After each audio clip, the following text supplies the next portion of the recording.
Hi, I'm Joni Newhart. I'm the Associate Administrator of Acquisition Workforce Programs at the Office of Federal Procurement Policy. Thank you so much for joining us today for this webinar. We recognize that this is a very challenging time for all of you. As a matter of fact, I have many years of federal service and I don't recall seeing such a challenging time as this is now. So we wanted to share some tips, some strategies with you, things you might think about, because I know that you're all trying to make your acquisitions better, your solutions stronger, get better pricing, all of the good things that we always talk about, and we have some friends here to give you some ideas on how to do that.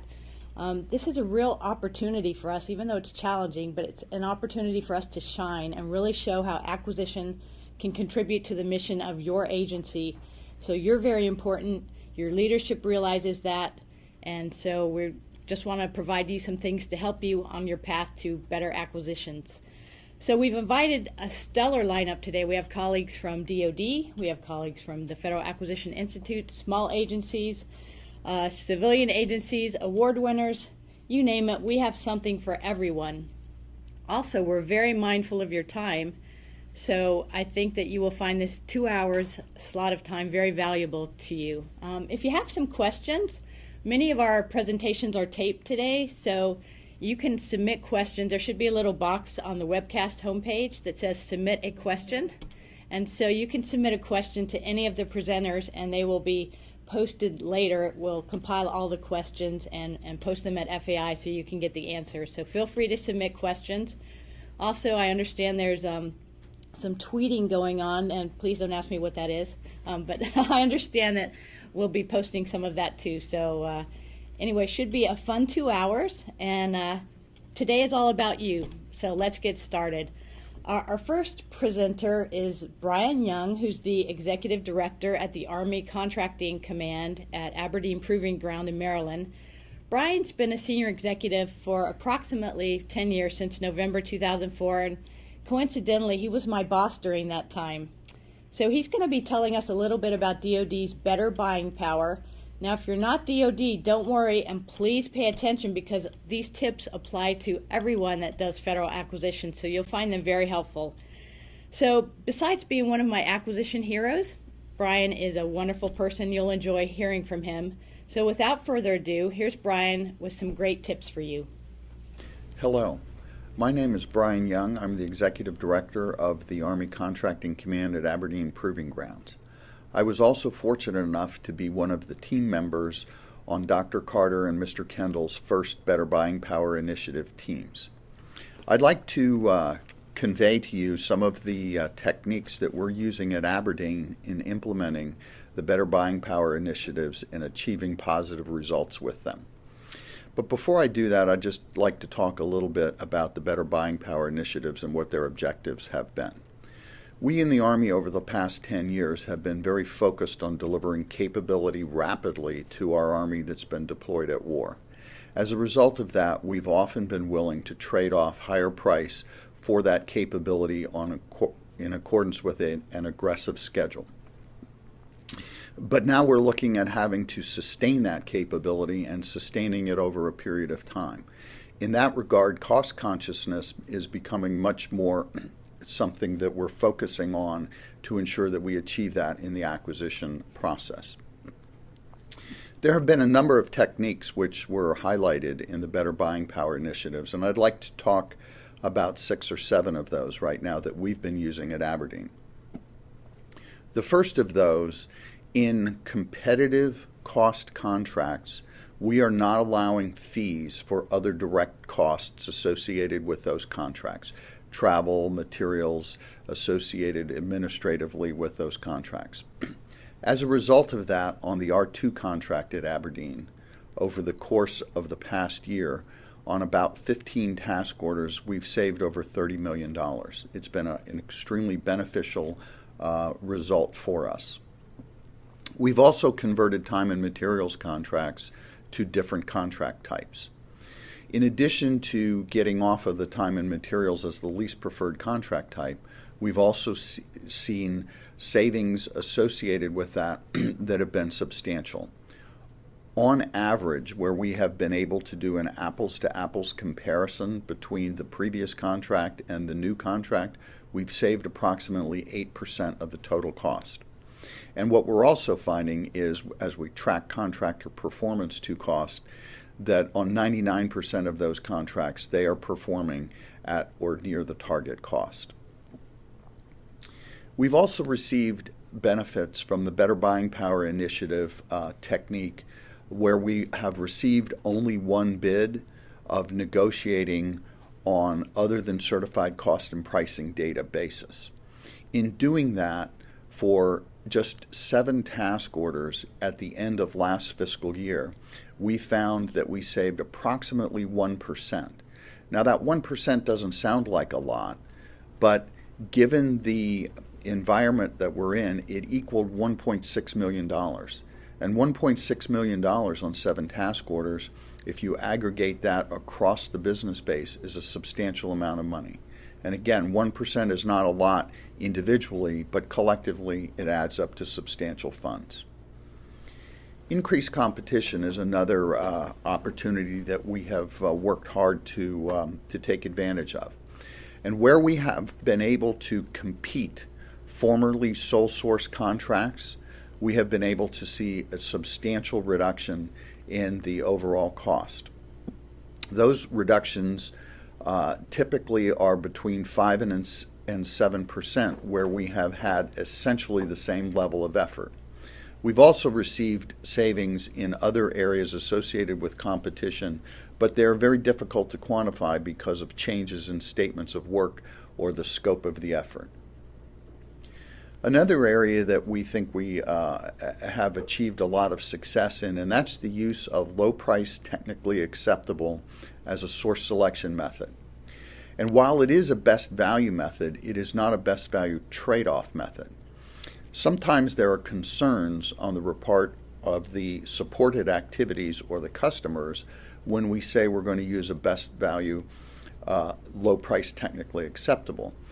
They often think that that means what we're going to do is we're going to have minimum acceptability, and then we'll have a contractor compete on price and potentially buy in and potentially underperform.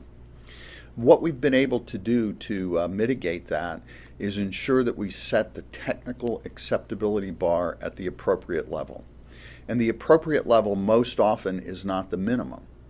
What I ask our folks to do in working with their customers is to talk through the source selection strategy. If it had been a trade-off, what is the point at which you would stop trading higher price for higher performance?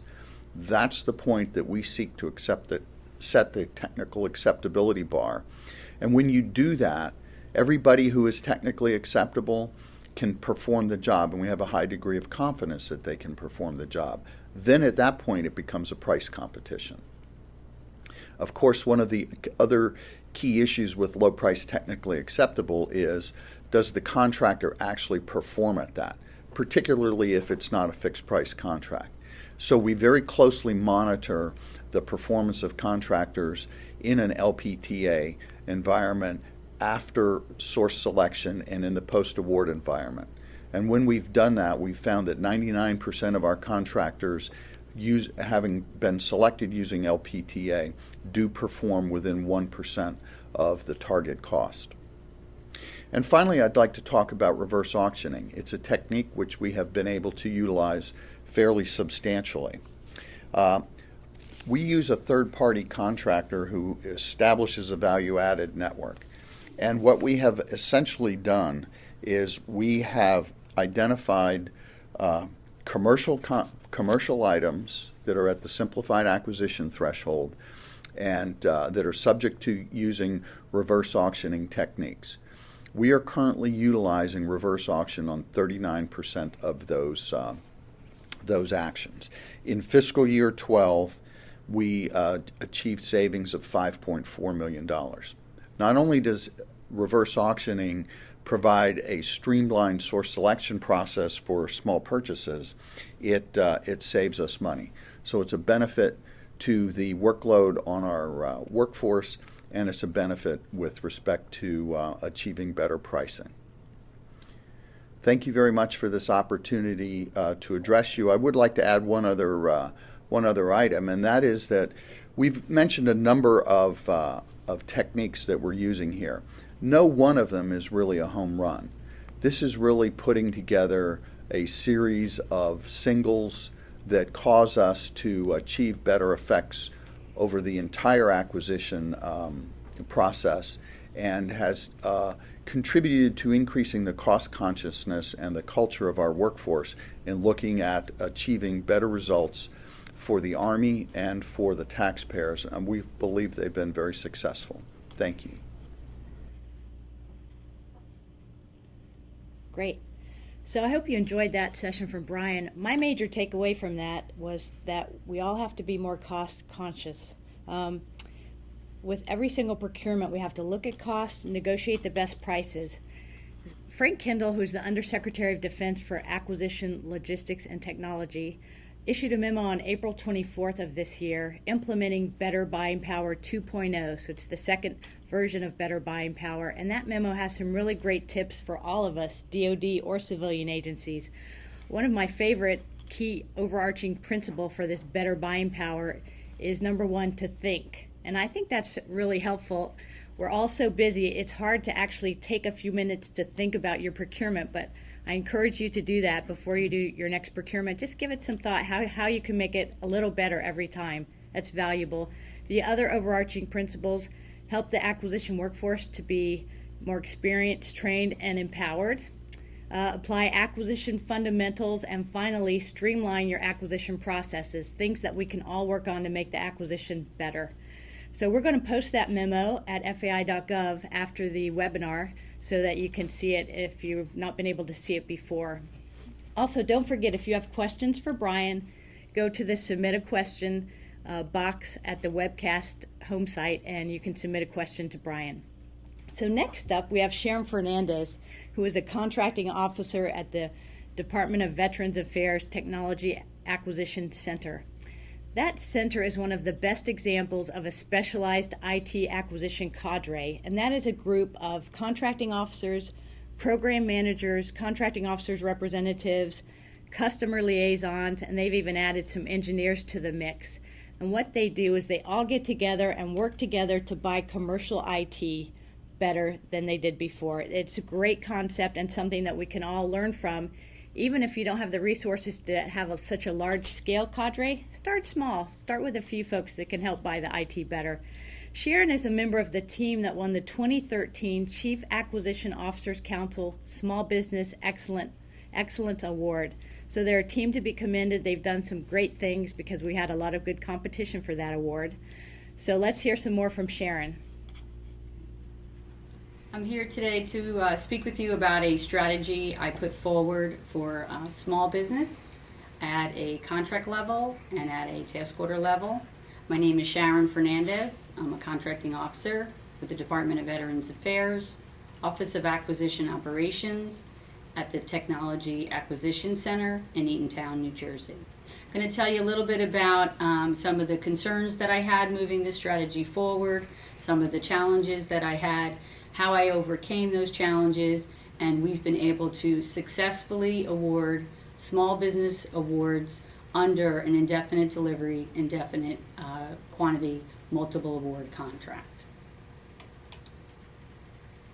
Again, small business strategies, trying to utilize the small business administration's small business programs under a multiple award IDIQ contract is somewhat not a very favored approach because it's very difficult to give government contracting dollars to small businesses under a major multiple IDIQ contract.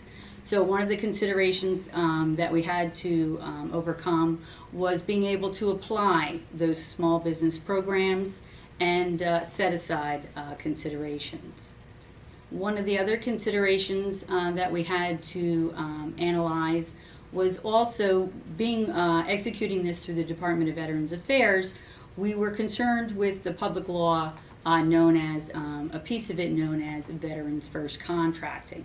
This is also a rule and regulation in regard to trying to give, again, government contracting dollars to service-disabled, veteran-owned small businesses or veteran-owned small businesses in priority 1 and 2 to those types of companies in order to, again, utilize the growth in the small business arena with the SDVOSBs and the VOSBs.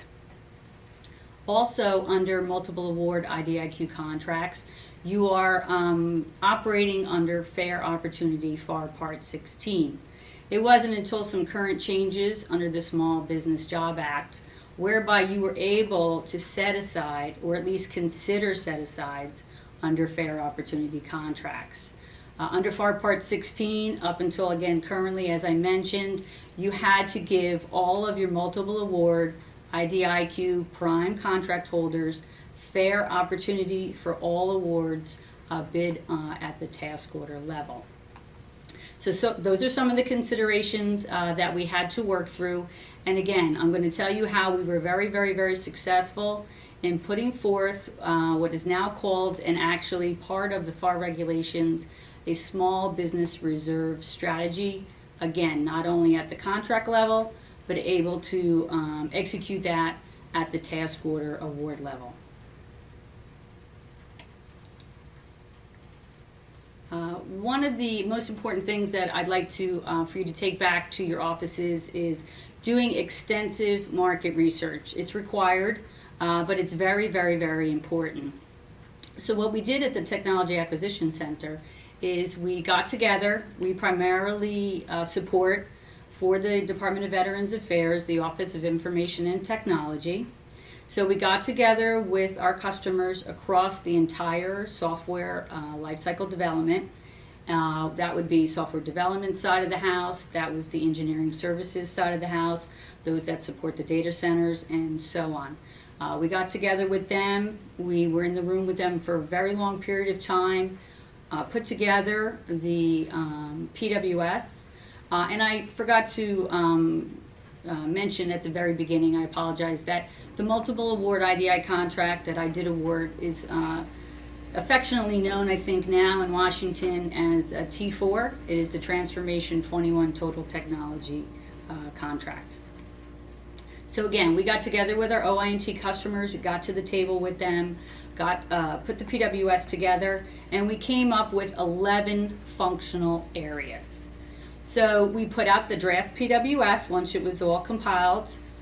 We also put a list of some very extensive questions out to the industries, and we wanted to try to gain from them their a technical risk assessment. So we asked them to look across the 11 functional areas and tell us if they thought that they could have the technical capability either inside their organization, or would they require teaming arrangements in order to meet those requirements. We also looked at financial capability. In the Department of Veterans Affairs, it was a bit challenging because what we have available to us contracting officers for responsibility is the Dun & Bradstreet look. We don't really have the Defense Contract Management Agency to support us in maybe going out and auditing companies or looking at their facilities.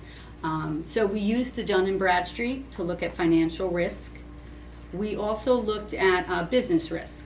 We went into a lot of our databases, our CCR, the VetBiz, and we looked at organizations' business size, number of employees, their annual revenue, and also what were some of the largest contracts that they have been awarded.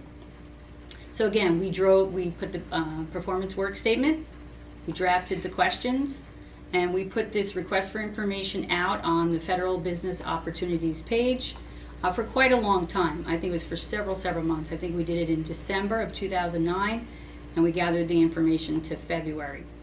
And what that extensive market research told us was that we really could not put the acquisition aside for total small business set-asides.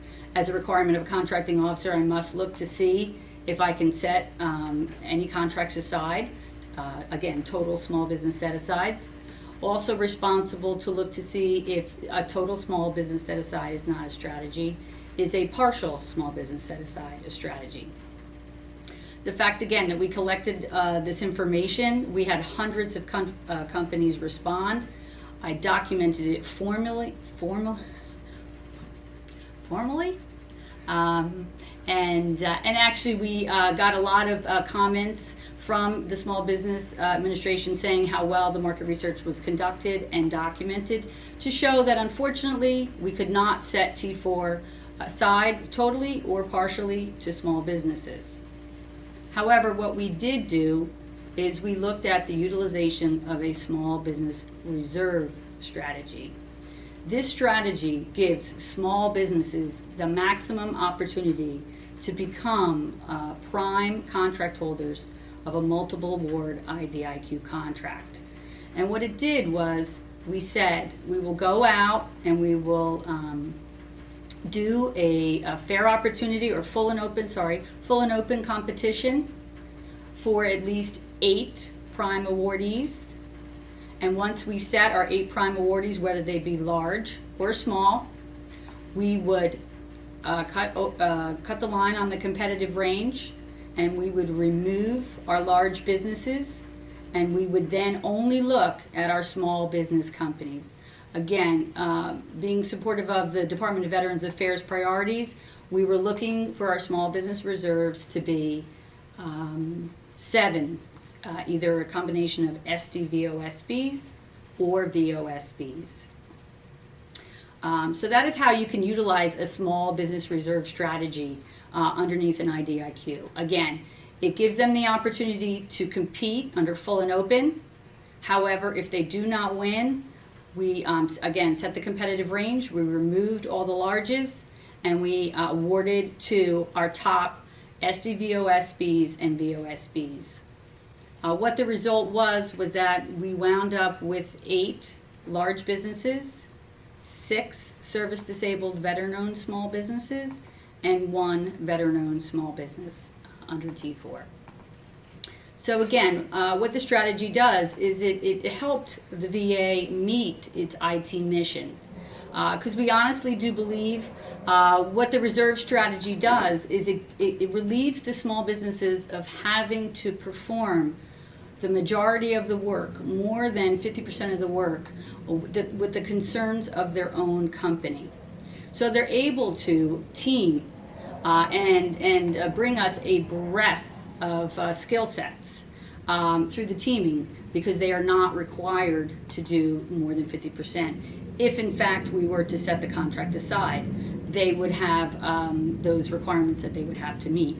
So it gives, again, the opportunity for us to meet our IT mission with a breadth of large, smalls, teaming arrangements, so that we can bring about lots of skill sets in order for the IT mission to be met and to be met successfully.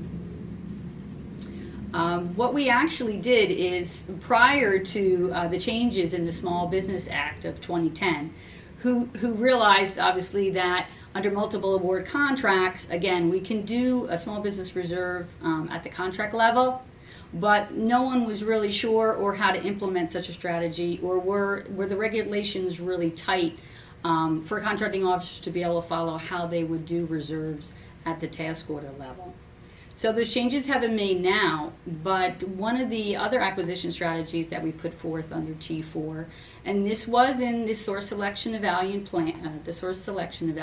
plan. So all of our offers understood within the plan how we were going to move forward, that in fact the contracting officers of T4 would consider set-asides to our reserve small businesses if in order to meet the VA's agency. And now is even before, again, the Small Business Job Act put forth more proposed rules and guidance for contracting officers to follow at the task order level. So we were, again, already very, very, very successful in, we awarded T4 in June of 2011. I cannot remember exactly the amount of protests we received, but I believe it was up in the range of about 14 protests. We successfully won all protests, and we started awarding task orders under T4 in March of 2012. So we've been successfully awarding contracts now, or task orders, under T4 for over a year.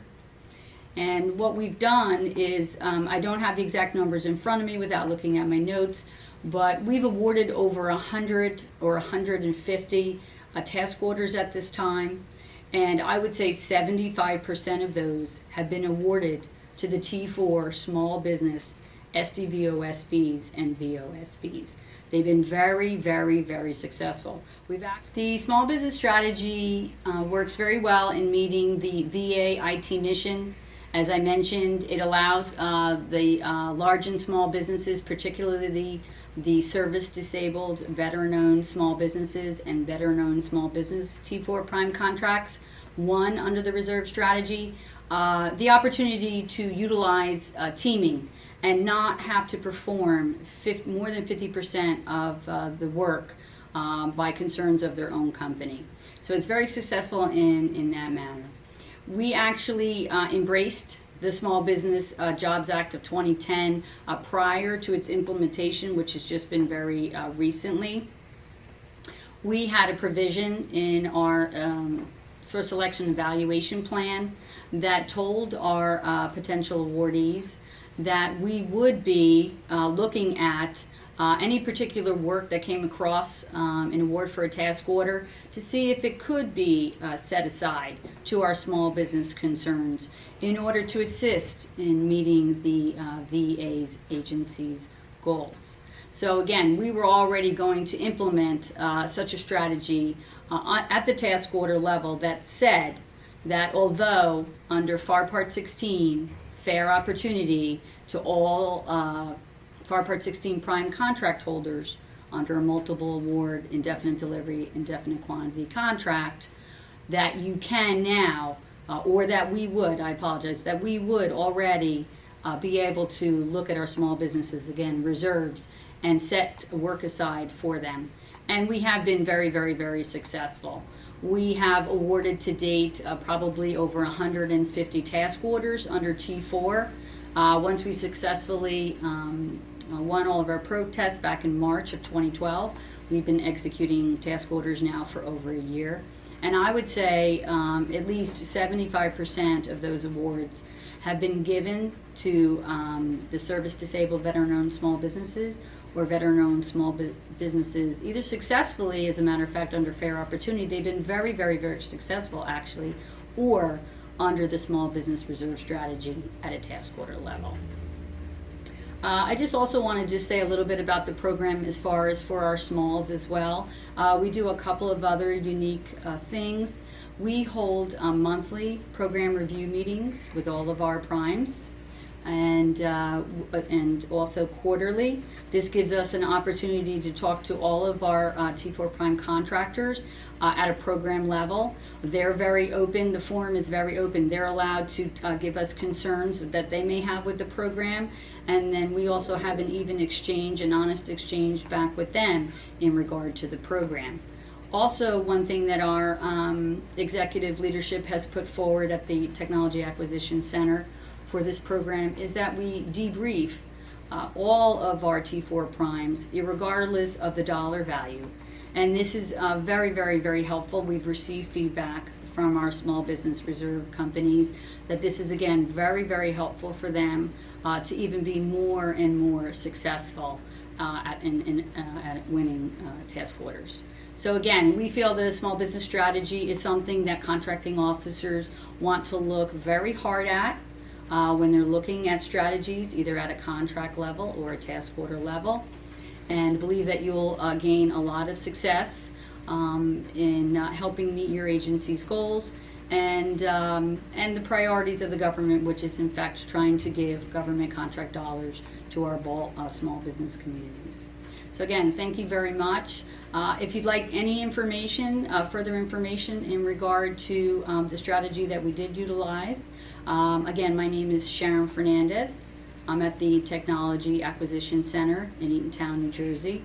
My number is 732-440-9670, or I can be reached by email at sharon.fernandez, and that's an S on the end. My husband will tell you, Portuguese.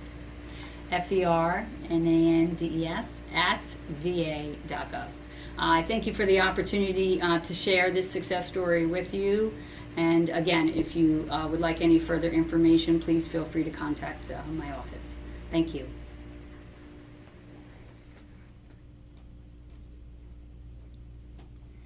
So I'm sure you got a lot of great tips for dealing with small businesses and incorporating them into your procurements more effectively from Sharon. As you saw, market research is absolutely key, and also working very closely with your small business specialists. That was great. Thank you so much for sharing for that. Next, I'd like to introduce Jim Blades. We're going to mix it up a little bit now and have a live segment. So Jim agreed to come into the studio to talk with us. Jim, so you're the Managing Director of Contracts and Grants Management at the Millennium Challenge Corporation, and also the Chairperson of the Small Agency Council. Some of our viewers may not be that familiar with the council. Can you just tell us a little bit about the council? Yes, Joni.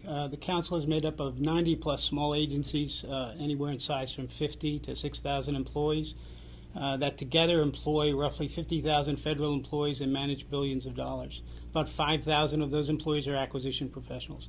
The organizations manage a wide array of federal programs. 50% are regulatory or enforcement agencies. 50% are grant-making, advisory, or uniquely chartered organizations, much like the MCC. They include some CFO Act agencies as well, like USAID, NRC, or NSF. The Small Agency Council Procurement Committee is composed of agency procurement chiefs and senior contracts personnel.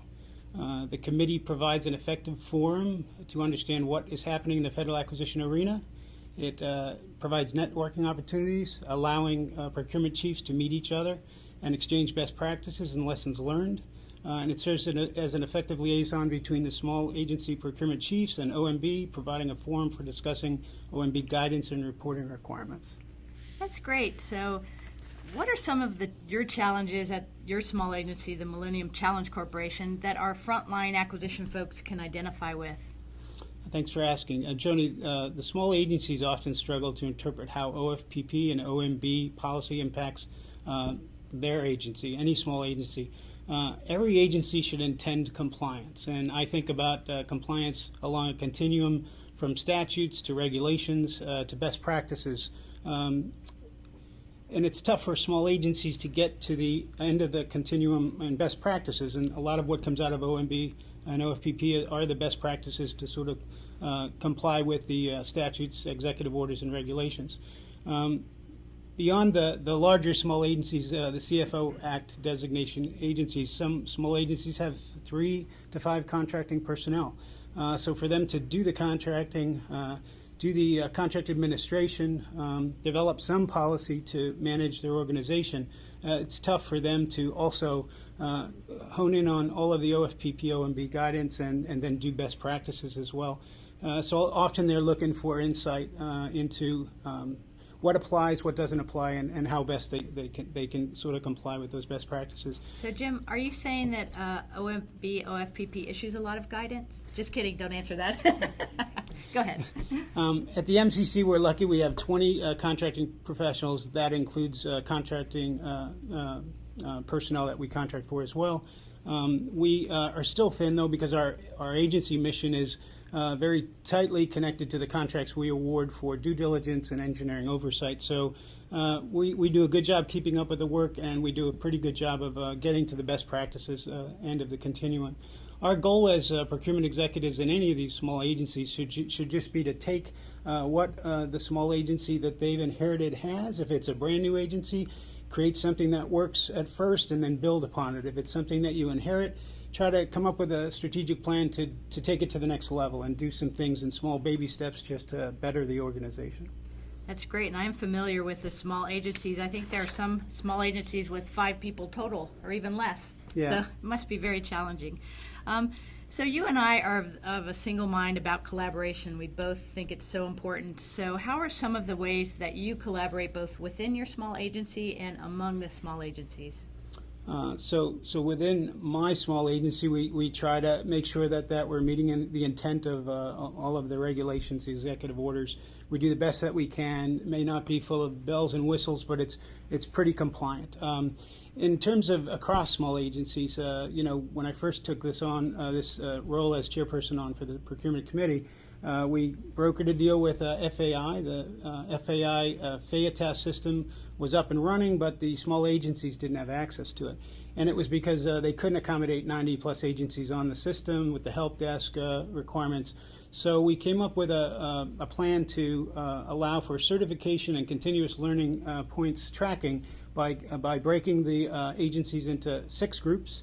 We were very successful in getting 6 agencies to volunteer, and I instituted Museum and Library Sciences, the Millennium Challenge Corporation, the Peace Corps, Executive Office of the President, the Corporation for National and Community Services, and the National Mediation Board, all volunteered to take a role in being super acquisition career managers, and they take on all of the continuous learning points and all the certification requirements. It allows us to really use the system, and the system is great. The other things that I'm a member of the FAI Board of Directors as the small agency council rep. I'm the liaison between the CAOC and the CAAC, which are both forums for the larger agencies. We have a seat at those tables. The tool that I added to the Small Agency Council Procurement Committee website that somebody on my staff developed was for the OMB and OFPP guidance and policy. We put it all in a matrix. We have a column in there for the Millennium Challenge Corporation as to what applies and what doesn't apply. I put that on the website so that any small agency can use that as a guide as to what applies for them. They'll still have to do some machinations and make sure that we're a government corporation, so certain things don't apply to us that may apply to other agencies, so they'll have to do that kind of analysis for themselves. We established an annual schedule for the meetings. We have meetings every other month. And to establish a schedule ahead of time, along with the CAOC meetings, allows people to plan in advance and actually attend these. So the attendance has been good. We have a lot of increased email collaboration on a host of topics. The other day we talked about just the small agencies. Some of them got letters from a congressman that talked about the Small Business Act, increased stringent requirements in the National Defense Authorization Act. So we talked about that. How would we address that? It was very useful. We continue to need help, though, in a couple of areas, and that's increased the types of commodities and services that the federal government, on a government-wide basis, are doing in terms of strategic sourcing. We need help with that because we can leverage that as small agencies. We don't have the resources to do that ourselves. And then when large agencies plan small business outreach events, it'd be great if they invited other small agencies, typically with similar missions, like USAID and State Department invites us to their annual events. I have committed 4 events a year, and we pretty much get those done either through the USAID or state avenue, or we do something on our own. But it's helpful if large agencies reach out and let us partake in that. That's great. So if you're listening and you work for a small agency and you have not heard of the Small Agency Council Procurement Committee, you need to click that submit a question and send a question to Jim. How can you get involved? Because it's a great way for you to leverage this wonderful resource and meet some of your peers in the other small agencies. And I believe your next meeting, the administrator, Joe Jordan, is going to come speak, correct? Great. So yeah, get plugged into this great resource. So Jim, on a personal level, I've heard you speak before, and I've heard you say something about throwing something back, and I'm very intrigued by that. Can you talk to that for a few minutes? Sure. So I love the volunteerism across the federal government, and I love this interview back in like the early 90s between Oprah Winfrey and Maya Angelou, the poet, where she said several things, and Oprah was asking her, so what sage advice could you share with all of us as you enter your 70th year?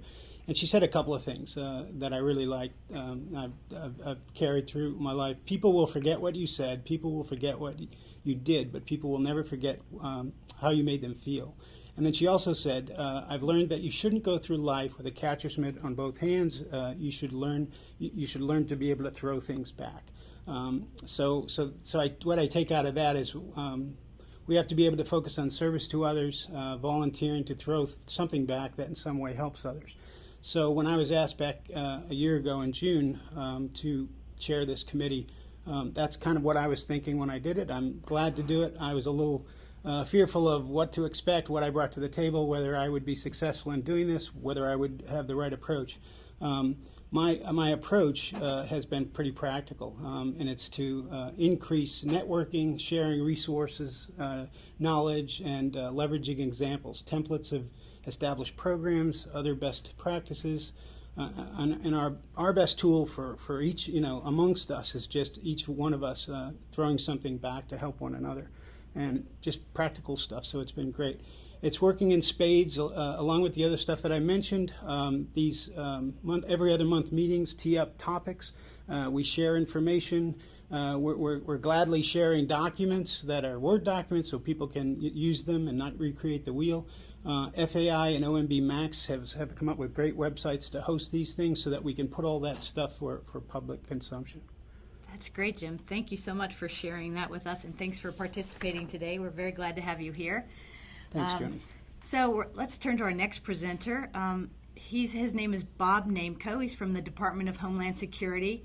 And you all may recall within the last few years, OFPP has issued a couple memos on Mythbusters.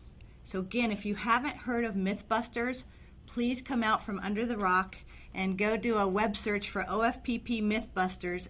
People in industry and government really have taken to those memos on how to promote effective vendor engagement, which really helps you get a better acquisition solution. So we thought the topic was so important, we wanted Bob, who is he's a customer liaison at the Department of Homeland Security. There's two people at the department that focus solely on this effective vendor engagement, and they have a very interesting program, a really great way to get directly to their contracting officers to connect them with industry. And we wanted you to hear a little bit about that. So let's listen to Bob Namco and see what they're doing at Homeland Security. Hi, my name is Bob Namco. I am the industry liaison at DHS headquarters, Washington, D.C.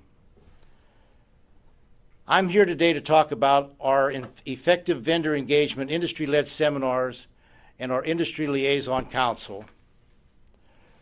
Right now, in our 1102 community, we have over 1,400 contracting professionals.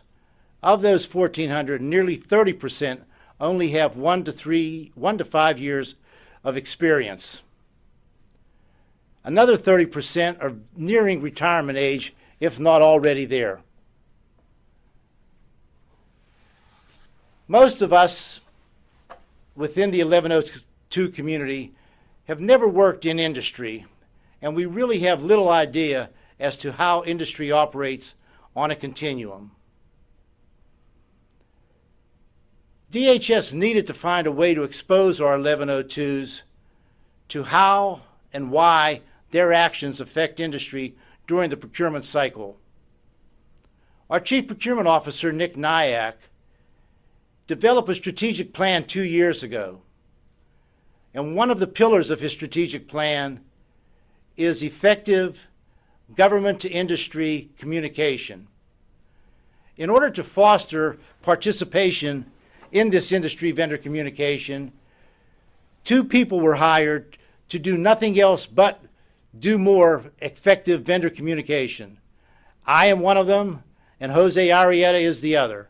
We act as the industry liaison and procurement ombudsman for DHS. Our job is to go out and meet with industry on a daily basis. But we're not the only ones who meet with industry. All of our 1102s have a responsibility to do the same. In the spirit of the Mythbusters initiative, Dr. Nyack determined that each component, and we have 9 different components within DHS, should have its own industry liaison representative that will work in conjunction with the small business specialists. This over 50 person organization is set up to do something that most other agencies don't necessarily spend a lot of time doing, and that is get out and deal with industry.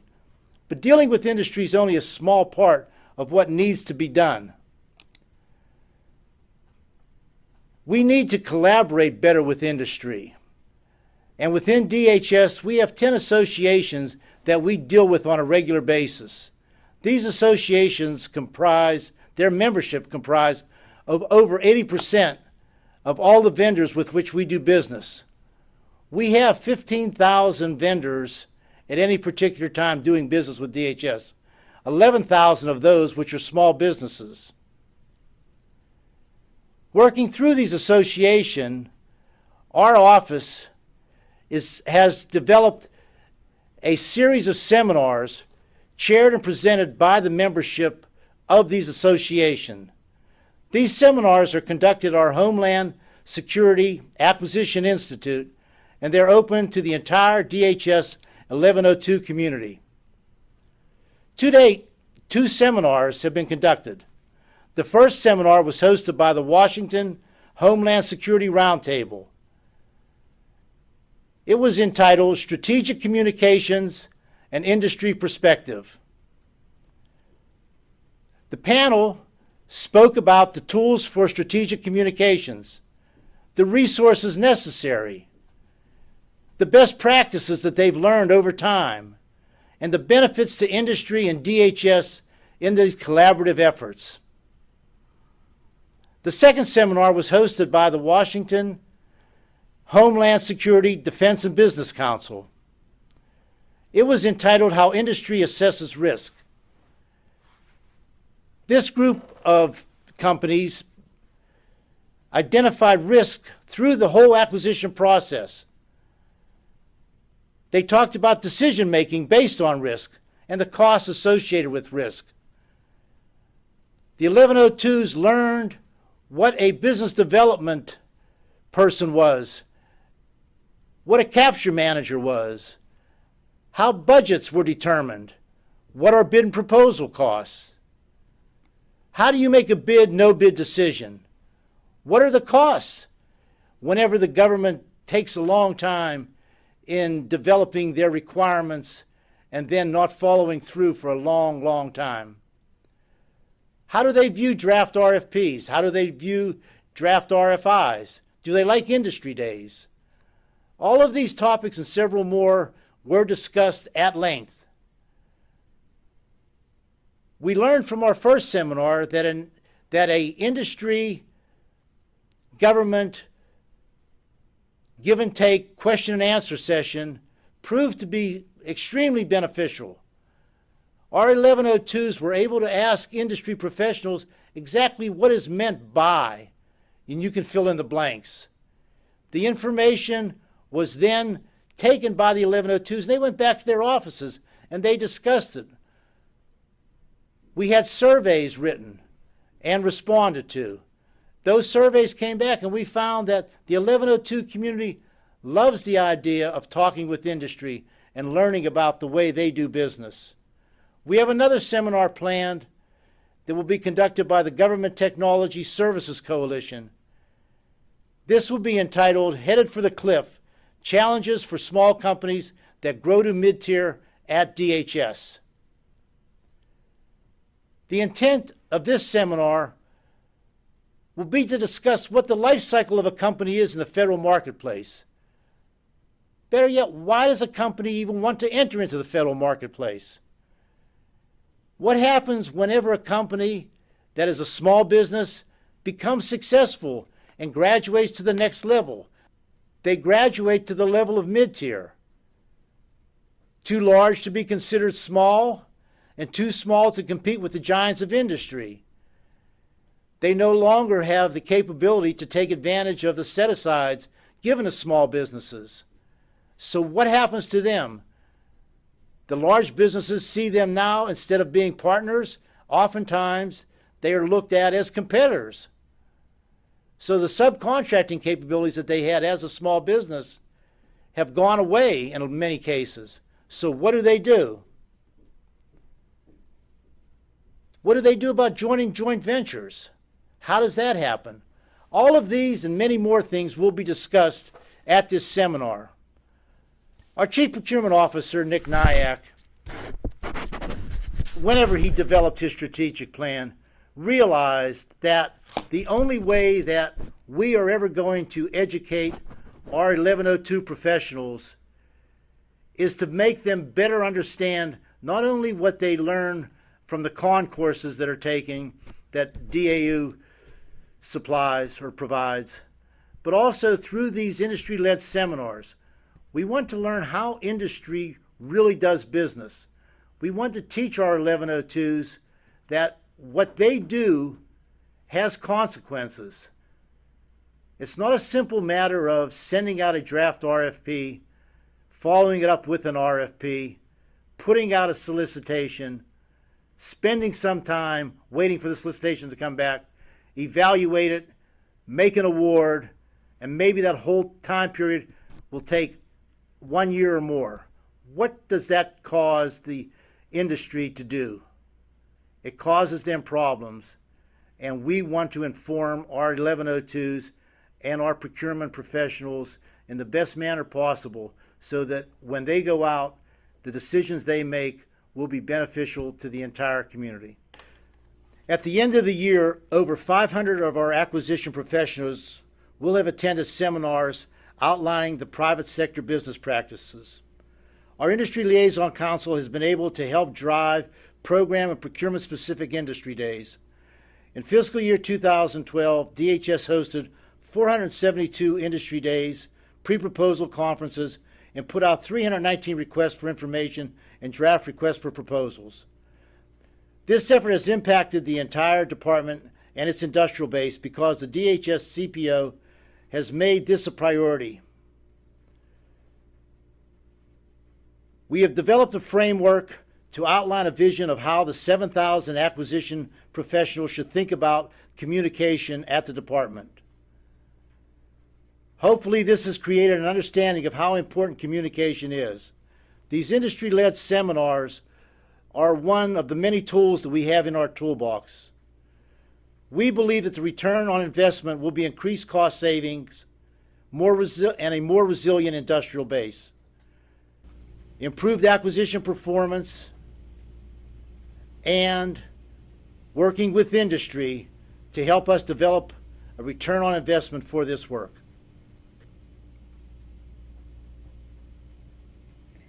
So as you saw, DHS is doing some really great things in the area of effective vendor engagement and connecting industry with the contracting officials and the acquisition officials. So it might be something for you to think about at your agency. That's a pretty good model that they have. It sounded very interesting to me, so I'm hoping to catch one of their sessions. So yesterday I get a lot of emails from, I try to learn all the time, so I get emails from Government Executive, Harvard Business Review, things like that to try and stay on top of what's going on. And I ran across this great article by Jackie Phillips yesterday. She's the Chief Knowledge Officer of the United States Postal Service Office of Inspector General, and her article was entitled 11 Do-It-Yourself Ways to Advance Your Government Career. So I'm a big fan of people taking control of their own career, so I wanted to share a couple of the tips with you. She recommends that you join relevant communities of practice, some of which you can find at FAI. We're going to hear from Donna Jenkins, the director at FAI, a little bit later. Identify a mentor or someone who has skills you'd like to build in yourself, and go talk to them and see how they did it and see what their success tips are. Sign up for relevant trade journals. As you know, contracting acquisition changes so quickly, it's hard to stay on top of everything, so that's one way to do that. Or become a member of a professional organization or alumni association. So I have a few more tips for you, but first, let's cut over and hear our next presenter. Next we have Terry Shuley. She's the Deputy Chief of the Contracting Operations Division within the Office of the Deputy Assistant Secretary for Contracting of the Air Force. So Terry started her career as an intern, and she has a lot of really great and varied experience. You're going to learn a lot from her. You can tell she knows what she's talking about. She is talking about some ways to implement the Better Buying Power initiative that you earlier heard from Brian Young. And even if you're civilian, stay closely tuned because her tips cross any acquisition. You'll get a lot from this presentation. So let's hear from Terry. I am Terry Shuley. I am the Deputy Chief of the Contracting Operations Division for the Air Staff Contracting Office at the Pentagon. And I'm here today to talk about several examples of how the Air Force is using better buying power across the Air Force, not only for acquiring our weapon systems, but also at the installation and operational level.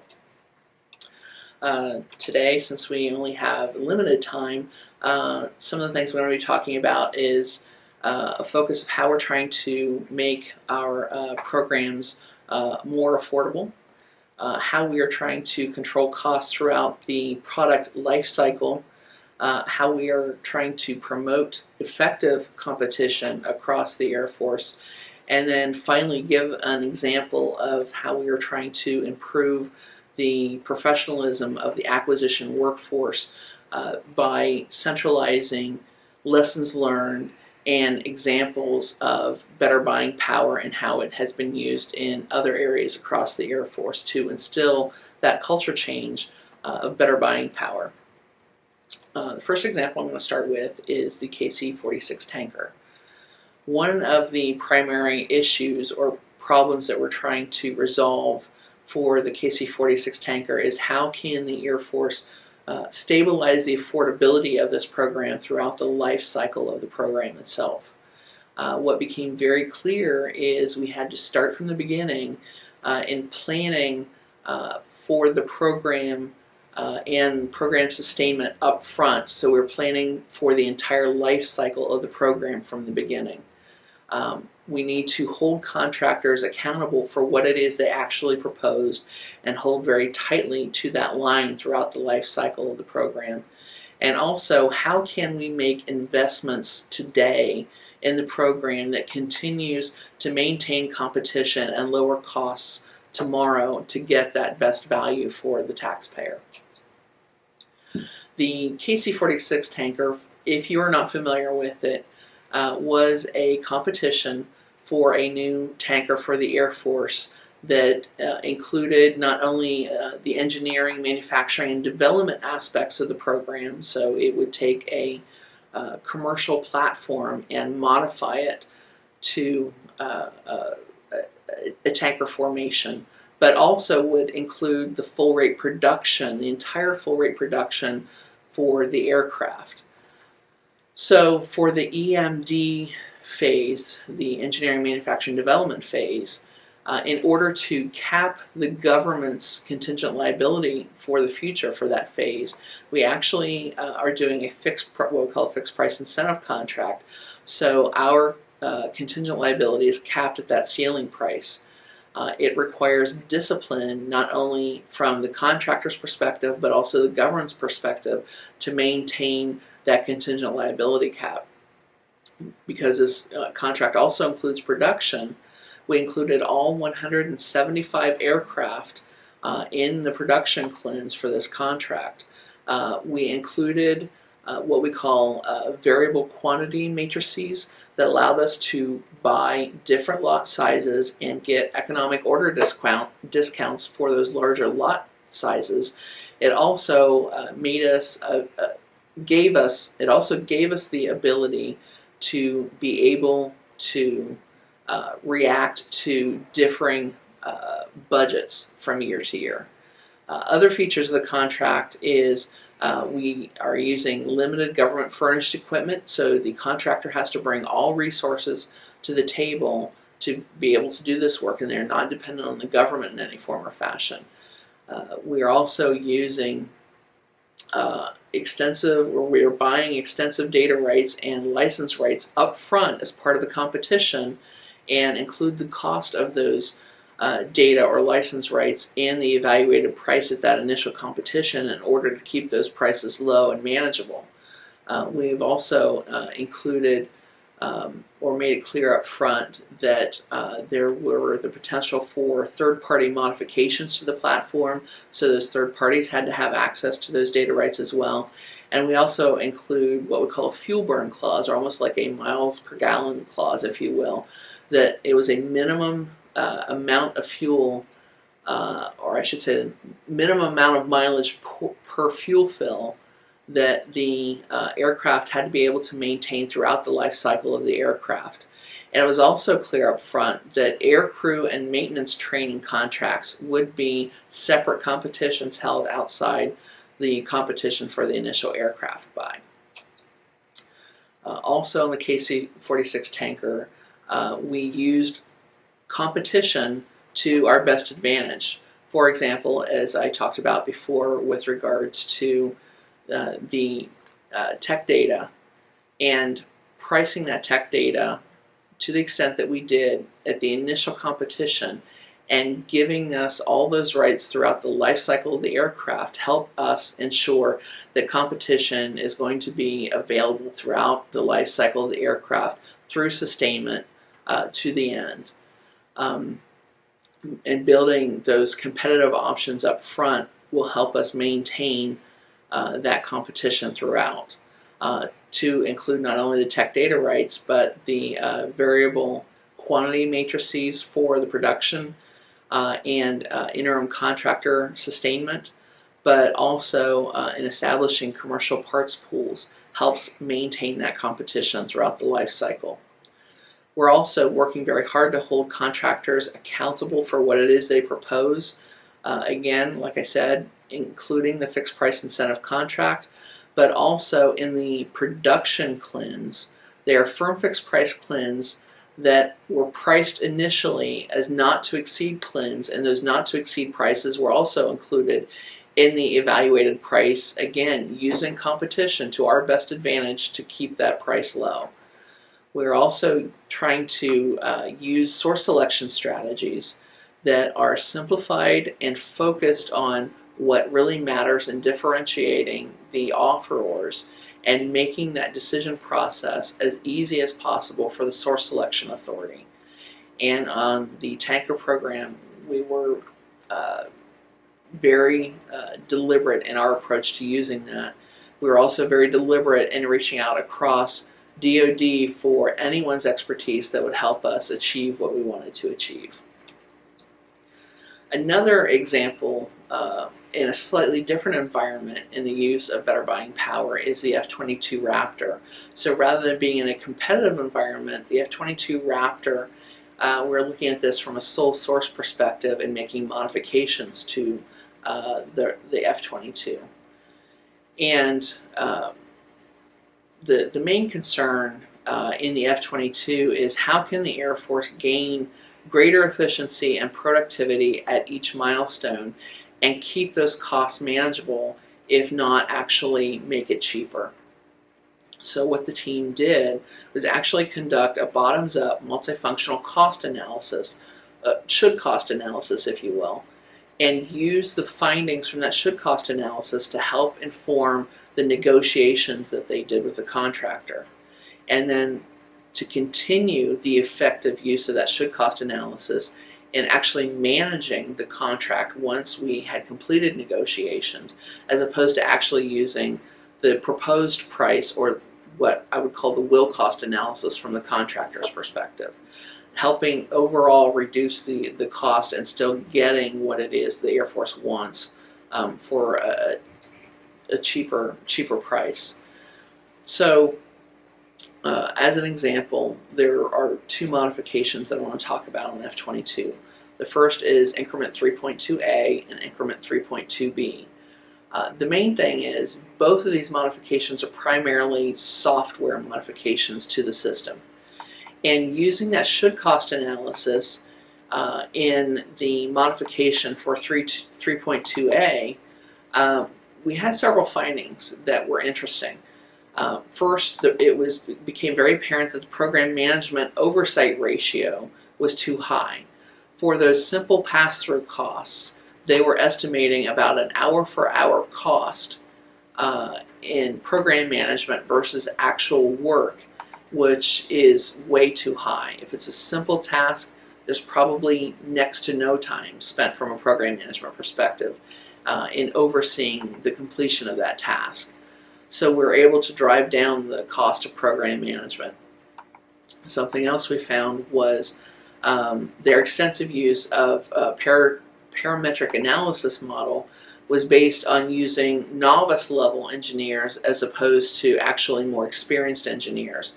So they would actually propose more costs, more hours for those engineers because they weren't as experienced, as opposed to actually doing a should cost analysis based on the engineers that we knew they had available. More experience means less time to do the same actions, so we're able to bring those engineering hours down and therefore save money. Ultimately, they were able to save $32 million on increment 3.2A. On 3.2B, doing the same thing, the same should cost analysis, application and then using that to inform our negotiations, it became clear that the productivity factors for software coding that were proposed were set lower than what the industry standard is. So they were able to, or I should say, they did propose more time in doing that coding than what the industry standard would have afforded. So we're able to negotiate a lower price for that. It also became very clear that they overestimated the amount of code, unit testing, and program management activities was much higher than what other DoD programs have experienced. So we're able to negotiate those down.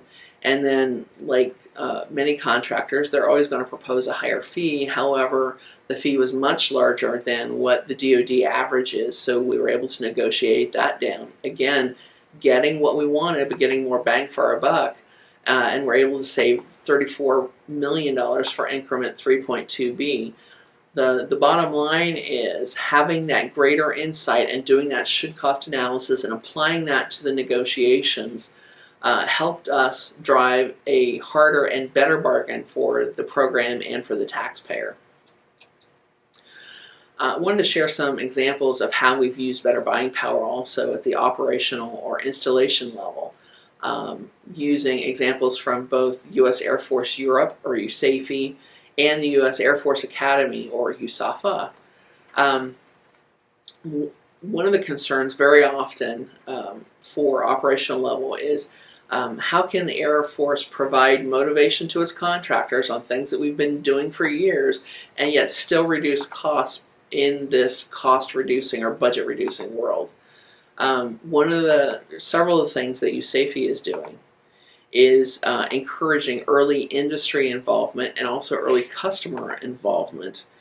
And that early involvement allows them to actually scrub the service requirements using the expertise of both the customer and industry and comparing that with an analysis of what the predecessor contract actually did.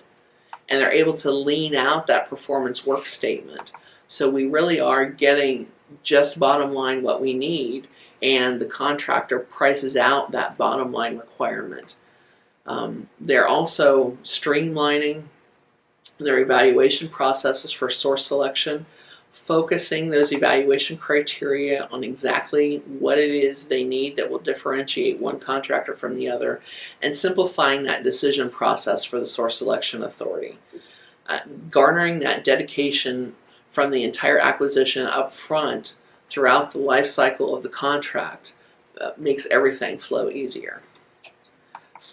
As you can see, some of the examples from the USAFE in terms of savings. On the Atlas support, it's 40% savings. The European buses is 25% savings. UK custodial, 53% savings on contracts that we have been doing for years. Better buying power is effective for everyone to use.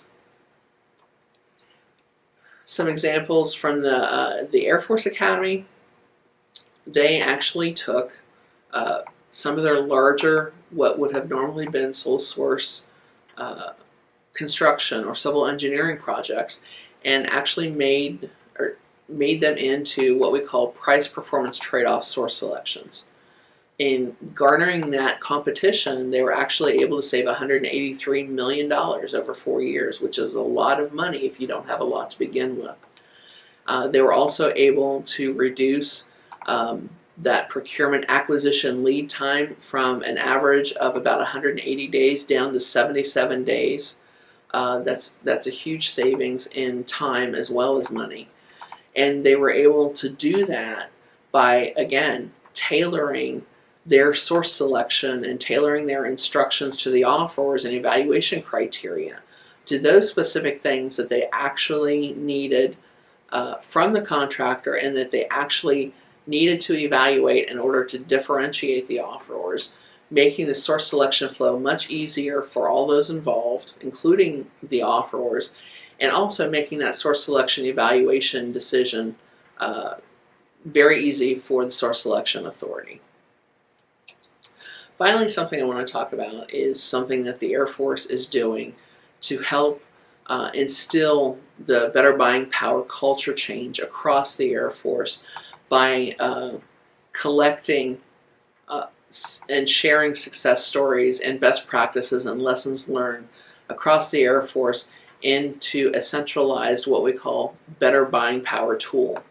It helps increase the competency of the workforce in all aspects of better buying power, and helps increase the workforce buy-in and instilling that culture change. Some of the things that are key about making this better buying power tool effective is it does give a centralized location where folks can go to identify good techniques that reflect those better buying power key parameters, and it's how it relates to not only contracting but also program management. It's very user-friendly. It's based on a PowerPoint tool, and you can go into one of 10 different areas to look for examples, samples, shared ideas, lessons learned. It's just a great tool that we continue to build on every time. And it represents a great collaboration with pricing, contracting, small business, services, and program management, which is what better buying power is about, is instilling all of those communities to better acquire all of our programs and acquisitions at a cheaper price, more affordable for the taxpayer and for the Air Force. Thank you.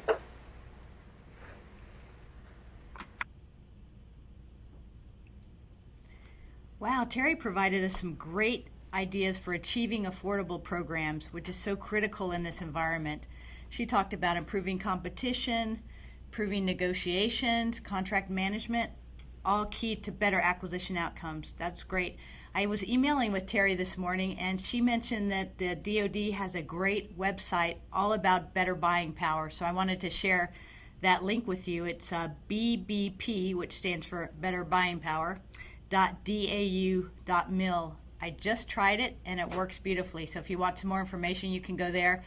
Also, we're going to post that link, plus the memo, plus the presentations, the slides from today, the webinar from today at fai.gov. It probably takes a few days to get that up. Also, your questions and the answers to your questions. So again, if you have a question, click on that submit a question box, and that'll take you right to a form where you can submit your question. So don't be shy about doing that. So I promised you a few more tips on advancing your government career. So we have 4 more for you. Take advantage of your organization's internal learning management system resources. Even in my office, we have a resource for taking classes on a whole variety of different things. We have a resource to get books on a whole variety of topics. We don't often take the time to look at those resources, but you may have one at your agency that you'd like to check out. Look for free, I'm going to pronounce this wrong probably, MOOCs. It's massive open online courses. I've just heard about these, Coursera or edX. I'm intrigued with the idea, free online open courses to anybody. So I'm going to check that out when I get back to the office. Develop your own peer cohort for specific learning topics. Get together for a brown bag lunch, and the best way to learn something is to teach somebody else about it. So you might pick a topic that you're not familiar with and share that with your peers. And last but not least, return to materials from past courses or past webinars. So again, Donna Jenkins is going to share a few resources at fai.gov, one of which will be previous webinars and also other learning resources. So I hope you found those tips helpful. Now we're going to turn to another guest. This is Rob Burton from the Executive Office of the President's Office of Administration. And yes, it's that president, the president. He goes by RB, if you know him personally, and he's currently the Chief of Acquisition Integrity and Contract Oversight for the CIO there. Welcome, RB. We're glad to have you. Thank you. So I understand that within your organization, you have some full-time contracting officer representatives. That's a bit unusual in the government today. So can you share with us why you decided to have full-time corps? Yeah, absolutely. Thank you, Joni, for asking the question. And so in the Executive Office of the President, the CIO, as you can well imagine, it's very dynamic. The battle rhythm we keep is at an exponential pace all the time. Because it is an environment that there are multiple larger contracts and also smaller contracts as well, but a multi-vendor environment. Probably around 2010, early 2011, the decision was made to create a branch within the program office, within the CIO, Chief Information Officer, that dedicated itself to not only the pre-award but the post-award, specifically the contracting officer's representative function. And at that time, it's been growing and building and developing. We found it to be very successful.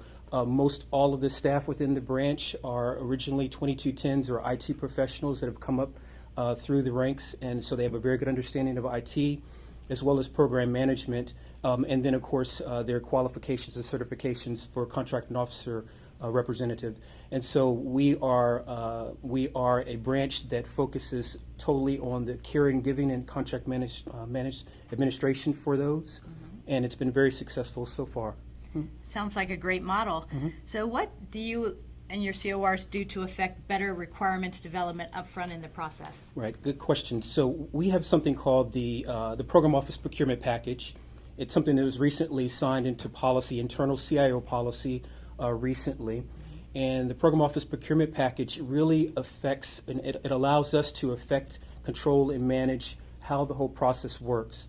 And so within the document, we line out for the program office representatives, whether you are a requirements owner, that could be one of the engineers, project managers, et cetera. We call them all requirement owners. The contracting officer representative, we don't label them as cores in the pre-award. We call them acquisition integrity leads, and they partner with the requirements owner. And of course, our contracting officers are in the process very early. And so that trivector of folks, they come together, they manage that process in the pre-award. They ensure that they work very closely with the requirement owner to develop that requirement, to make sure that it's clear and understandable for a potential offerer, successful offerer, and that process works. And so that includes the market research, the independent government cost estimate, these all subsequent to the clear requirements done, and then eventually our acquisition plan and our acquisition strategy and plan. And so following that process step through up to contract award has been quite successful. So yeah, we've been able to kind of foresee and fill a delta that was there within the program office of making sure the requirements are very clear. And our acquisition integrity leads are a very important part of that. That sounds great, because I know a lot of agencies struggle with how to improve their requirements development. Absolutely. So that's a great idea. And then on the other end of the acquisition process, how do you all affect better contract management? Right, so as a part of this, once the contract's awarded, our cores are identified. Usually it's that acquisition integrity lead that I was speaking about before that's nominated and becomes the core for the contract and for the program. What the individual or individuals do is we have a couple of structured discipline processes after contract award, things where we work hand in hand with our program management office. We also watch the triple constraint and cost, schedule, and scope. We watch the indexes, including risk and quality. We add into our triple constraint, which gives about 5 different areas. But what we try to do is if a contract is in its, what we call its base year, or if the contract has some challenges or trouble with it, our cores will do a weekly program review, which includes all of the fiscal aspects, contract management, any challenges, priorities, top things like that, on a weekly basis, and that keeps the rhythm going well. If a contract, on the other hand, and the program is in its option year, or it doesn't have many challenges, it's more of a steady state contract, what our cores will do is a biweekly program review, which we still have the same information. That the battle rhythm and the click is just not as much as the care and feeding required on the previously mentioned contract.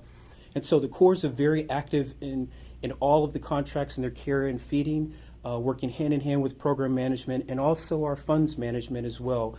So if you can picture our project managers, our cores, our contracting officer, and including our funds manager always working together, managing the contract on a regular basis, be it weekly or biweekly, allows us to keep a very good handle on the priorities in the contract and the program itself. And that way we control the ebbs and flows, because sometimes things pop up, and they happen in our environment, especially very dynamic. And we're able to manage that much more effectively, and then provide actionable information to our Chief Information Officer, our Chief Financial Officer, our Chief Procurement Officer. So it's been successful so far. That sounds great. I like the idea of putting more resources where they'll add more value. Absolutely. That's a great right. strategy. So finally, I understand that your organization has set up specialized IT acquisition cadres. Right. You've touched on it just a little bit, but Yes. can you tell me a little bit more about who those folks are, how they Sure. work together to get better IT acquisition outcomes? Absolutely, and that's one of the things that we kind of grasped early on back when Mr. Gordon had signed that memo. We took that to heart in our organization, and we found that if we're able to early on charter the IP, what we call IPT, we call a special IT acquisition cadre, but some people call it an integrated team, an IPT. We charter that and we assign the folks from the varying areas. As an example, it will be the requirements owner, the engineer, will have that acquisition integrity lead, as well as the contracting officer. We'll have representatives from all of the branches, departments, directorates that have a stake in that game and that have the buy-in, and those principal folks that this requirement will affect. And so once we're able to charter that and identify that, the leadership signs that, which empowers and lets people know what their role is. It is more of a collateral duty, but it's one that they manage throughout their schedule. And so we found that this has been very successful because all the way through that requirements phase we were just talking about, those individuals have a real good thumb on the pulse of what's going on for that requirement. And we manage that whole phase of the requirements where we're doing quid pro quo with procurement and our contracting officer, with the engineers, making sure, again, it's very crystal clear. And again, when it comes time for leadership to turn and ask questions in the interim, how is this going? Where are we at on this? They have a group, or I call it a proverbial belly button, to be able to ask that question. We do have a chair of that cadre as well that answers the question for leadership and provides the guidance, direction, both horizontally and vertically. And so that has been successful. But I will say that if you all are trying it out there, please do really consider a charter of that organization initially to empower that organization and assign people by name. We found that to be very successful. Good. So who normally chairs that cadre or the IPT? Usually it's one of the folks, staff out of my branch. Doesn't necessarily have to be, but we found that that acquisition integrity lead in that phase is the person that has a pretty good handle on both the programmatic side as well as the contractual side, and can interface with the contracting officer as well as the details of the program side. Good. And that's also strikes me as a great way for developing your people, to give Absolutely. them a leadership role in a Absolutely. team like that. It surely does, because the individuals that chair that particular board, they have to cross over branches or directorates. They need to interface with folks that may or may not be senior to them. They have to be very collaborative, additionally balancing all the responsibilities that they have in their regular workday, because they could also simultaneously be a core and active contract while trying to manage that and putting it together and keeping leadership informed. So it definitely is. We've got a fantastic staff, highly talented and skilled people at EOP that I'm proud to serve with. Yeah, they do a great job. Great. So I think you would agree with me to advise our listeners that don't wait for problems to happen to get to know your budget folks or your IT folks. You know, build those relationships early and often, and when troubles come up or you have some issues, you know right who to talk to, and it makes everything go much smoother. It has for us. So far, so good. Good, Yeah. great. Thank you so much for joining us. That Yeah. was really helpful information. Yeah, thank you. So now we're going to turn to our last presenter of the day.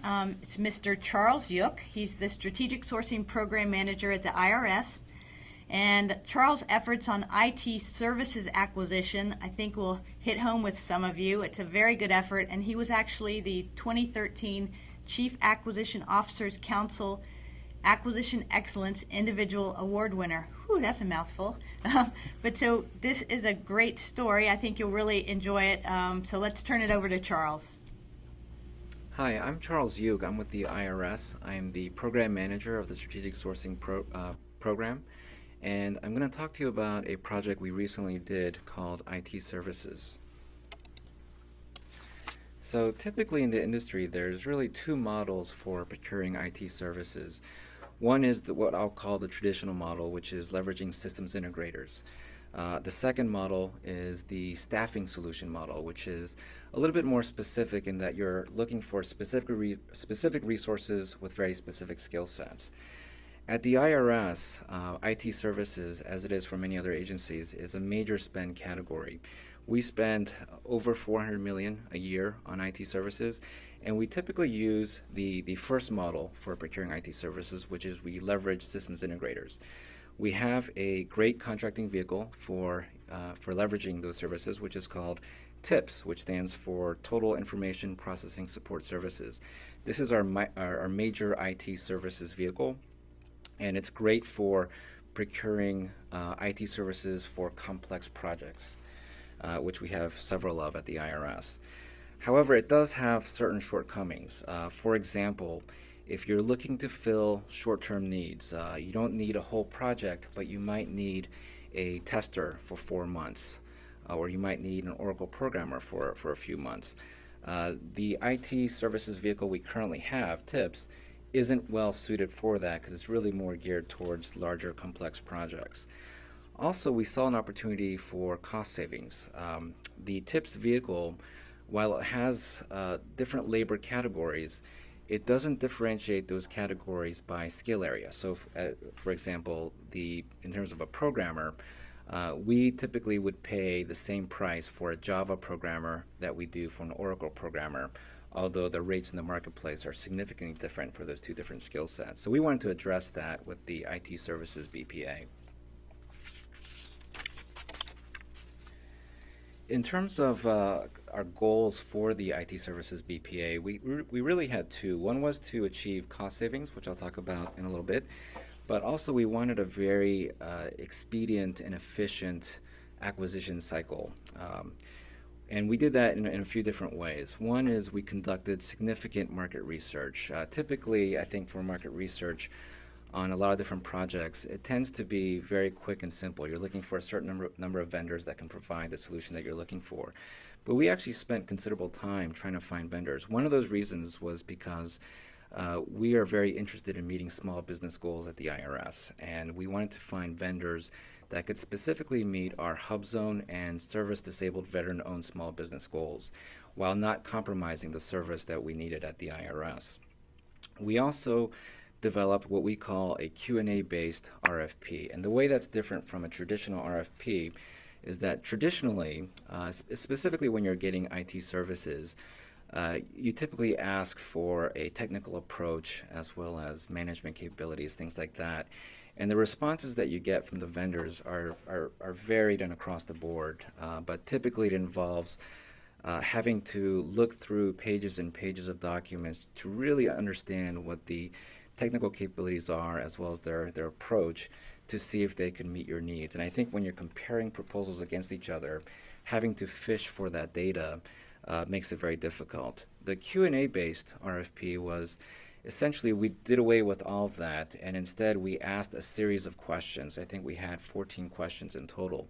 And these were very specific questions about vendor capabilities that we were very interested in. So for example, we asked questions like, are you able to provide resources with specific skills within 5 business days? Does your company currently have a database that captures specific skill areas and along the lines of the skill areas that we were particularly looking for? And we had a list of those questions. We got the same responses back from each vendor and made it very easy to compare and do the evaluation for the technical piece. We also did an Excel-based pricing sheet that we formatted ourselves. So again, typically with traditional procurements, what you often see is that vendors will provide their pricing sheets in a variety of different formats. Sometimes you'll get a Word document, sometimes you get a PDF, and sometimes if you're lucky you might get an Excel document. What we did is we created our own pricing sheet in Excel. We locked down the cells so they couldn't be manipulated, and we passed those on to the vendors, and each vendor then provided their pricing on those sheets and returned it to us. The benefit obviously is that we got a standardized pricing sheet back from each vendor, which not only made it very easy to compare, but because they were already in Excel, it made it very easy for us to compile and conduct our analysis as well. And part of the benefit of doing it in that format was that we were able to provide very specific feedback to the vendors in terms of giving vendors very specific feedback on a skill area and labor category and their pricing for that labor category and scale area. That essentially enabled us to conduct negotiations with 11 vendors within 48 hours, and we have some significant results that came out of that, which I'll share with you in a little bit. So in terms of talking about the results, as I mentioned, we had two goals. One was financial in nature, and we did save quite a bit of money, $32.2 million per year. And that really came from the two different models that I discussed earlier. Typically, when you're getting IT services from systems integrators, you're not only paying for the resources, but you're also paying for the overhead that comes with those resources. Typically, systems integrators employ their resources on a full-time basis. They have a lot of overhead attached to those employees. When you go to more the staffing model, what you get are resources without all that overhead put in. And really that $32.2 million came from a reduction in labor rates that reflect that there's much less overhead associated with those scale areas. Also, in terms of the efficiency of the acquisition process, we were able to complete this project from the very conception of the idea for this project all the way to award in less than 12 months, which at the IRS was quite significant in terms of how quickly that was done. We did this and we passed through our legal and internal reviews very quickly because everything was very well documented, and we only needed 2 amendments, which were very administrative in nature, during the final award. As I discussed before, the pricing discussions were really completed over a 2-day period with all 11 vendors, and the entire analysis for that was completed in 14 days. And we were also able to award this specifically purely to HubZone and service-disabled veteran-owned small businesses. I'll talk a little bit about the graph just so that you can see what the results look like. If you look at the far left of the graph, you see the last price paid. That's essentially what we had paid for these same resources in our last contract. Just right off the bat, going to this new model for IT services, we saved $22.9 million, which dropped down to our RFP price of $80.5 million. And then within that 2-week period where we did the negotiations, where we gave very specific feedback through those Excel pricing sheets, we were able to achieve an additional $9.3 million, which equates to the $32.2 million that we saved. So it was a very successful project for the IRS. It met a lot of our customer needs, specifically customers who had typically felt a little bit frustrated using existing contracts when they only needed a finite number of resources or very specific skill areas for a very limited period of time. That's the presentation that I have. Thank you for your time, and if you have any questions, further information will come to you with regard to how to submit your questions. Thank you very much.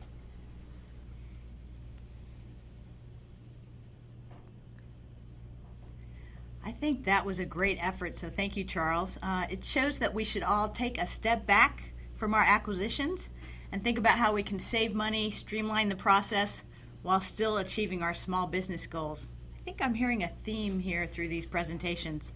So I'm very glad to welcome Donna Jenkins, the director of the Federal Acquisition Institute and one of my favorite colleagues. FAI has done some really great things to help you in the last couple of years. It can help you with your career, with training, staying current, just to name a few. Donna's going to share some tips and tools and strategies with you. Donna is all about helping you, so pay close attention. She has some really good stuff here. Donna? I'll tell you, Joni, there have been some great presentations in this whole acquisition learning seminar, good tips, just ideas, and a lot of sharing going on. And I am all about collaboration. At the Federal Acquisition Institute, we're here to service the individual workforce members in meeting their career development goals and help the agencies in managing them. I'm going to talk in particular about one of the tools that the Federal Acquisition Institute has implemented, the Federal Acquisition Institute Training Application System, or FATAS. You know, we go around the country and we talk at different conferences and things like that, procurement events, and we always talk about FATAS kind of in the terms of how it benefits the agencies, how the agencies can manage their workforce, how the agencies can, forecast their training needs better. But really, I want to take the time to focus here on how it how it values or benefits the individual. And so, we're all responsible for managing our own career, and at the same time, we're responsible for our workload and mentoring and supervising. And so we want to help you through FAI, through the FATAS system, to alleviate some of that burden and allow you to focus on what's important, and that's getting mission done and growing the next generation of acquisition workforce professionals. So the first thing that you can do, if you don't already have it, is go to fai.gov and click the FATAS tab and get yourself a profile. What the profile does, it allows you to enter some demographic information about yourself and be counted. Be counted as an acquisition workforce member. You get to select your career field or identify yourself as a core, and then we know that you're there, and then we can begin to start helping you. The second thing that FATAS is good for, and what its original intent was as a training application system. So then you can locate and find and register for training, such as this great ALS that FAI sponsored along with the Office of Federal Procurement Policy. In addition to that, any courses that FAI offers or an agency that uses FAI as their registration systems are open and available through the system as well. With our great partners in developing continuous learning modules, such as the Defense Acquisition University, DHS, and GSA's Federal Acquisition Services, we have over 400 continuous learning modules available at no cost online through the FATAS system. The next thing that is really important to the individual in the FATAS system is the ability to apply for and maintain your acquisition certifications. If you've taken a class, registered for it, and completed it through the FATAS system, the great news is it automatically updates your application for certification and your training history. But don't worry, if you didn't take it through FATAS, there is the ability to upload additional documentation to support your training and development, your educational background, and your experience portion. How it works is once you're approved, it acts like an alumni system. So there's no more carrying around in the days when we started of your paper training paper training certificates and your certifications if you switch just from one component of an agency to another, or whether you go to an entirely different agency.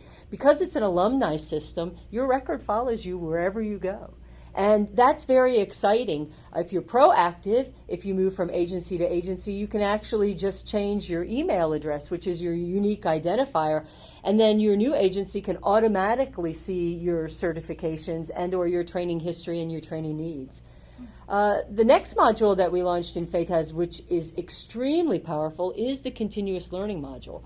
What I mentioned about the 400 or over 400 modules available or training opportunities that are there for you, what this portion does is it actually tracks your progress in your continuous learning to meet your 80 hours. About 12 months out, how it works is if you haven't made any progress or uploaded any documents, it sends you a nice friendly email reminder of where you are at in the process and how long you have to complete that. It also helps you by notifying your supervisor of record in the system so that they can be aware of this requirement as well and either allow you to sign up and register for training or perhaps mentor and work with you to get meaningful continuous learning assignments that can meet your needs. Two things that are coming very quickly and I'm really excited about. The first one is the end of course survey, and we're piloting that right now with our good friends at the Department of Homeland Security, but it's going live June 1st. And what this will do is upon the end of you taking an FAI sponsored course or a sponsored course that is registered through FATAS, you will complete the end of course survey electronically. So no more paper handed to the instructor, wait for it to be mailed. So we will receive your feedback immediately.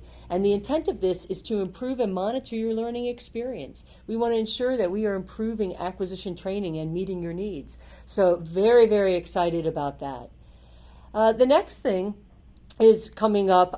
We're going to start user acceptance testing in July, and it will be available at the beginning of fiscal year 14 is the warrant management module.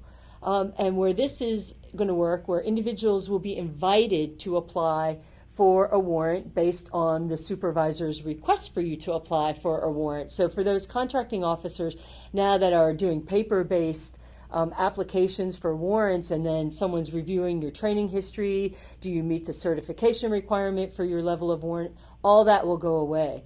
So once you apply for it, it's initiated, it's all processed electronically, and it's maintained within the system. So very, very exciting. The FATAS system, while it started off to be a training application system, has really turned into much more than that, Joni.